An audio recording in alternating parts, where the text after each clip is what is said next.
బంగారం, వెండి గాజులు ధరించడం వల్ల ఆరోగ్యం మెరుగవుతుందని కూడా కొందరు అంటున్నారు. బంగారం మరియు వెండి వంటి పదార్థాలు చర్మాన్ని తాకడంపై వాటి ప్రభావాన్ని చూపుతాయి మరియు అవి శరీరానికి శక్తిని అందిస్తాయి. ఈ కారణంగా మహిళలు ఇతర రకాల ఆభరణాలు కూడా ధరిస్తారు.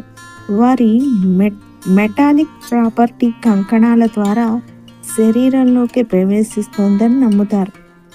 గ్లాస్ బ్యాంగిల్ ధరించాలని కూడా చెప్తున్నారు, ఎందుకంటే వాటి చప్పుడు శబ్దం మహిళల నుండి ప్రతికూల శక్తిని దూరంగా ఉంచుతుందని ప్రజలు నమ్ముతారు. చెడు కన్ను నుంచి కూడా చాలా చోట్ల నమ్మకం కూడా ఉంది. అటువంటి పరిస్థితుల్లో కొత్తగా పెళ్ళైన స్త్రీలకు గాజుల శబ్దాలు ప్రభావితం చేయదని చెబుతున్నారు.